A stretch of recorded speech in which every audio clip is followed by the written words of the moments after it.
قل إن كنتم تحبون الله فاتبعوني يحببكم الله ويغفر لكم ذنوبكم والله غفور رحيم. السلام عليكم ورحمة الله وبركاته. الحمد لله والصلاة والسلام على رسول الله وعلى آله وصحبه أجمعين أما بعد. സ്നേഹമുള്ള ശ്രോതാക്കളെ, സഹോദരി സഹോദരന്മാരെ, സുഹൃത്തുക്കളെ, നാളെ ഇന്ത്യ രാജ്യത്ത് ഏറ്റവും പ്രാധാന്യമർഹിക്കുന്ന ഒരു തെരഞ്ഞെടുപ്പിലേക്ക് വേണ്ടി ജനങ്ങൾ പോളിംഗ് ബൂത്തിലേക്ക് പ്രവേശിക്കുകയാണ്. ഈ ഒരു സാഹചര്യത്തിൽ ഏറെ പ്രാധാന്യമർഹിക്കുന്ന ഒന്ന് രണ്ട് കാര്യങ്ങൾ എല്ലാവരുടെയും ശ്രദ്ധയിലേക്ക് കൊണ്ടുവരുവാനാണ് ഈ സംസാരം. പലപ്പോഴും മഹാനായ റസൂലുള്ളാഹി സ്വല്ലല്ലാഹു അലൈഹി വസല്ലമ അവിടുന്ന് സദസ്സുകൾ പിരിയുമ്പോൾ എപ്പോഴും പ്രാർത്ഥിക്കാറുണ്ടായിരുന്ന സുദീർഘമായ ഒരു പ്രാർത്ഥനയുണ്ട്. ആ പ്രാർത്ഥനയുടെ അവസാന ഭാഗത്ത് നമുക്ക് ഇപ്രകാരം കാണുവാൻ സാധിക്കും: വലാ തുസല്ലിത് അലൈനാ മൻ ലാ യർഹമുന. അല്ലാഹുമ്മ, അല്ലാഹുവേ എന്ന് തുടങ്ങിയിട്ടുള്ള ആ സുദീർഘമായ പ്രാർത്ഥനയിൽ അവസാന ഭാഗത്താണിത് വന്നത്. അല്ലാഹുവേ വലാ തുസല്ലിത് അലൈനാ, നീ ഞങ്ങളുടെ മേൽ അധികാരം നൽകരുതേ. മൻ ലാ യർഹമുന, ഞങ്ങളോട് കാരുണ്യം കാണിക്കാത്തവർക്ക്. എത്ര ശ്രദ്ധേയമാണ് സഹോദരങ്ങളെ ആ ഒരു ദുആ എന്നുള്ളത്. ഈ ഒരു സന്ദർഭത്തിൽ നമ്മൾ പ്രത്യേകം വിലയിരുത്തേണ്ടതാണ്. തെരഞ്ഞെടുപ്പ് വരുമ്പോഴും മറ്റുള്ള ഘട്ടങ്ങളിലുമൊക്കെ നമ്മുടെ ഭീതി എന്താണ്? ന്യൂനപക്ഷങ്ങളായ നമ്മൾ, അതല്ലെങ്കിൽ ഇന്ത്യ രാജ്യത്ത് നിവസിക്കുന്ന സമാധാനം ആഗ്രഹിക്കുന്ന ജനങ്ങൾ, അവരുടെ അസ്തിത്വം ചോദ്യം ചെയ്യപ്പെടുന്നു. അവരോട് ക്രൂരമായ വിധത്തിൽ വർത്തിക്കപ്പെടുന്നു. അവരുടെ മേൽ ഭീമമായ നിലക്കുള്ള നിയമങ്ങൾ ചുമത്തിക്കൊണ്ട് അവരെ വേട്ടയാടുന്നു, പീഡിപ്പിക്കുന്നു. അതുപോലെ തന്നെ പല ഇടങ്ങളിലും അവർ ദേഹോപദ്രവത്തിന് വിധേയമാക്കപ്പെടുന്നു, തല്ലിക്കൊല്ലപ്പെടുന്നു, പുറത്താക്കപ്പെടുന്നു, നീതി നിഷേധിക്കപ്പെടുന്നു. കൊലപാതകം ചെയ്താൽ പോലും കൊലയാളികൾ സുഖലോലുപരായി പുറത്ത് വിലസി നടക്കുന്നു. നിരപരാധികളാണ് അവരെന്ന് പറഞ്ഞുകൊണ്ട് വിട്ടയക്കപ്പെടുന്നു. ഇതൊക്കെ എത്രയാണ് നമ്മൾ സഹിച്ചുകൊണ്ടിരിക്കുന്നത്? നമ്മുടെ മനസ്സുകളിൽ ഉണ്ടാവേണ്ടുന്നൊരു പ്രാർത്ഥന: അല്ലാഹുവേ, ഞങ്ങളോട് കരുണ കാണിക്കാത്ത, ഞങ്ങളോട് നീതി കാണിക്കാത്ത, ഞങ്ങളോട് സ്നേഹം കാണിക്കാത്ത, ഞങ്ങളോട് ദയ കാണിക്കാത്ത ആളുകൾക്ക് ഞങ്ങളുടെ മേൽ നീ അധികാരം നൽകരുതേ എന്ന പ്രാർത്ഥന. ലാ തജ്അലിൽ ളാലിമീന ഹാകിമീന അലൈനാ. ഈ പ്രാർത്ഥന വിശദീകരിച്ചപ്പോൾ പണ്ഡിതന്മാർ പറഞ്ഞു, അക്രമികളായ ആളുകൾക്ക് ഞങ്ങളുടെ മേൽ നീ വിധികർത്താക്കളായി, ഭരണാധികാരികളായി നീ നിശ്ചയിക്കരുതേ.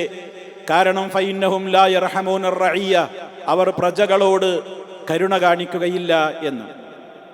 ഇതിൽ നമ്മൾ ചിന്തിക്കേണ്ടത്, എന്തുകൊണ്ടാണ് നമ്മൾ ഈ വിധത്തിൽ പരീക്ഷണങ്ങൾക്ക് വിധേയമായി കൊണ്ടിരിക്കുന്നത് എന്നുള്ളത് ഓരോരുത്തരും അവരവരിലേക്ക് കൂടി ഒന്ന് ചിന്തിക്കേണ്ടതുണ്ട്. ഇത്തരത്തിലുള്ള കാര്യങ്ങൾ നമ്മുടെ മേൽ വന്നു ഭവിക്കുവാൻ എന്തെങ്കിലും കാരണങ്ങൾ നമ്മുടെ ഭാഗത്തു നിന്ന് ഉണ്ടാകുന്നുണ്ടോ? വിശുദ്ധ ഖുർആൻ ഒരു കാര്യം പറയുന്നില്ലേ? വമാ അസ്വാബകും മിൻ മുസീബ, നിങ്ങൾക്ക് എന്തൊരാപത്ത് ബാധിക്കുന്നുണ്ടെങ്കിലും ഫബിമാ കസബത്ത് ഐദീകും, നിങ്ങളുടെ കരങ്ങൾ ചെയ്തിട്ടുള്ള ചെയ്തികൾ നിമിത്തമാണത്. അതിൻ്റെ ഫലമാണ് അനുഭവിക്കുന്നത്. വയഅഫു അൻ കസീർ, അല്ലാഹു ആകട്ടെ അധിക കാര്യവും അവൻ മാപ്പ് ചെയ്യുന്നുണ്ട്. എന്നിട്ടും നമ്മുടെ ഭാഗത്തുള്ള ഉൽമുകൾ വല്ലതിന് കുറവും സംഭവിക്കുന്നുണ്ടോ? ചിന്തിക്കണം ഓരോരുത്തരും. ലഹറൽ ഫസാദു ഫിൽ ബർരി വൽ ബഹരി ബിമാ കസബത്ത് ഐദിന്നാസ്, കരയിലും കടലിലുമൊക്കെ നാശം വ്യാപകമാവുകയാണ്, അത് പ്രകടമാവുകയാണ് ജനങ്ങളുടെ കരങ്ങൾ ചെയ്തു വെച്ചിട്ടുള്ള ചെയ്തികൾ നിമിത്തം. എന്തിന്? എന്നിട്ട് അല്ലാഹു പറയുന്നു ലിയുദീഖഹും ബഅദല്ലദീ അമിലു, അവർ പ്രവർത്തിക്കുന്ന പ്രവർത്തനങ്ങളുടെ ചിലതിന് അവരെ നാം രുചിപ്പിക്കുക തന്നെയാണ്. ലഅല്ലഹും യർജിഊൻ, അവരൊന്ന് മടങ്ങിയേക്കാമല്ലോ. ചിന്തിക്കുക നമ്മൾ ഈ വചനങ്ങളൊക്കെ. മനുഷ്യർ ദുഷിക്കുമ്പോൾ നാം റഹ്മാനായ റബ്ബിനോട് ചെയ്യേണ്ടുന്ന കടമകളും കടപ്പാടുകളും വിസ്മരിക്കുമ്പോൾ റബ്ബ് നമ്മുടെ മേൽ കരുണ ചെയ്യാത്ത ആളുകളെ അധികാരികളാക്കി നിശ്ചയിക്കുന്നു എന്ന് വന്നാൽ എത്രത്തോളം ഗൗരവമാണത്. അതുകൊണ്ട് തന്നെ അള്ളാഹുവിലേക്ക് ഉയരുന്ന കരങ്ങൾ, റബ്ബേ ഞങ്ങളോട് അക്രമം കാണിക്കുന്ന, അനീതി കാണിക്കുന്ന, കരുണ കാണിക്കാത്ത ക്രൂരന്മാരായ അധികാരികൾക്ക് ഞങ്ങളുടെ മേൽ നീ അധികാരം നൽകരുതേ എന്ന് നമ്മൾ റഹ്മാനായ റബ്ബിനോട് പ്രാർത്ഥിക്കുമ്പോൾ ആ പ്രാർത്ഥിക്കുന്ന നമ്മൾ ശുദ്ധരായി മാറേണ്ടതില്ലേ? നമ്മൾ ചോദിച്ചാൽ അള്ളാഹു ഉത്തരം തരാൻ മാത്രം റബ്ബിനോട് നമുക്കൊരടുപ്പമുണ്ടാകേണ്ടതില്ലേ? എത്രത്തോളമാണ് നമ്മൾ റബ്ബിനെ കോപിപ്പിക്കുന്നത്? റബ്ബൊരിക്കലും പൊറുക്കുകയില്ലെന്ന് പറഞ്ഞിട്ടുള്ള മഹാപാതകങ്ങളായ പ്രവർത്തനങ്ങൾ വരെ ഇവിടെ സമൂഹം നിർബാധം ഇന്നും തുടർന്നുകൊണ്ടിരിക്കുകയാണ്. മുസ്ലിമീങ്ങളെന്ന് പറയുന്ന ആളുകൾ പോലും അള്ളാഹു അത് കഠിനമായി നിരോധിച്ചിട്ടുള്ള, വളരെ ഗൗരവമായി പറഞ്ഞിട്ടുള്ള മഹാപാപങ്ങളെപ്പോലും ഇന്നും തോളിലേറ്റി നടക്കുകയാണ്. അവരുടെ വിവാഹവേളകളിൽ, അവരുടെ മറ്റു സന്ദർഭങ്ങളിൽ അവർ നടത്തുന്ന പേക്കൂത്തുകളും അവരുടെ തോന്നിവാസങ്ങളും അവരുടേതായ ദുർവൃത്തികളും അവരുടേതായ മറ്റെല്ലാ പ്രവർത്തനങ്ങളും അള്ളാഹുവിനെ കോപിപ്പിക്കുന്ന നിലക്കുള്ള പ്രവർത്തനങ്ങളല്ലേ ചെയ്തുകൊണ്ടിരിക്കുന്നത്.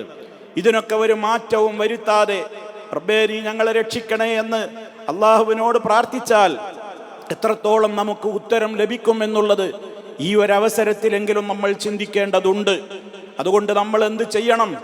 ഇത്തരത്തിലുള്ള കാര്യങ്ങളിൽ റബ്ബിന്റെ സഹായം നമുക്ക് ലഭിക്കണമെങ്കിൽ അള്ളാഹുവിനോട് പ്രാർത്ഥിക്കുമ്പോൾ ആ പ്രാർത്ഥിക്കുന്നതിൻ്റെ മുമ്പ് നമ്മിൽ ഇസ്തിഗ്ഫാറുകൾ അധികരിപ്പിക്കണം.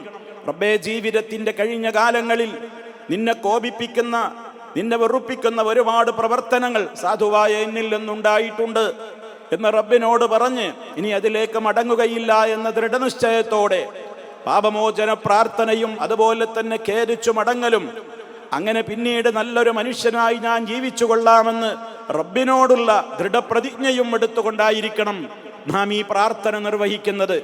അങ്ങനെ പ്രാർത്ഥനാ മനസ്ഥിതിയോടുകൂടി ആ പ്രാർത്ഥന മനസ്സിൽ വെച്ചുകൊണ്ട് ഏത് ഘട്ടങ്ങളിലും ഇത്തരത്തിലുള്ള കാര്യങ്ങളിലൊക്കെ റബ്ബിലേക്ക് മാത്രം നമ്മുടെ സഹായാർത്ഥനകൾ തിരിച്ചുവിട്ടുകൊണ്ട് നാം ഇത്തരത്തിലുള്ള ദുശക്തികൾക്കെതിരെ റഹ്മാനായ റബ്ബിനോട്, പ്രപഞ്ചത്തിന്റെ നാഥനോട് നമ്മുടെ സങ്കടം നമ്മൾ പറയുക, അവനിലേക്ക് നമ്മുടെ പ്രതീക്ഷകൾ അർപ്പിക്കുക, നിരാശപ്പെടാതെ അവനോട് പ്രാർത്ഥിച്ചുകൊണ്ടേയിരിക്കുക. അങ്ങനെ നമുക്ക് നിർണയിക്കപ്പെട്ടിട്ടുള്ള ദിവസത്തിൽ നിർണിതമായ പോളിംഗ് ബൂത്തിലെത്തി നമ്മുടേതായ ദൗത്യം നമ്മൾ നിർവഹിക്കുക. ഈ രാജ്യത്തിന്റെ രക്ഷക്ക്, ഇന്ത്യയായി നിലനിൽക്കുവാൻ വേണ്ടി, നമ്മുടെ സ്വസ്ഥവും സമാധാനപൂർണവുമായ സ്വൈരജീവിതത്തിന് വേണ്ടിയൊക്കെയുള്ള പ്രാർത്ഥനയോടെ പോളിംഗ് ബൂത്തിലേക്ക് പ്രവേശിക്കുക.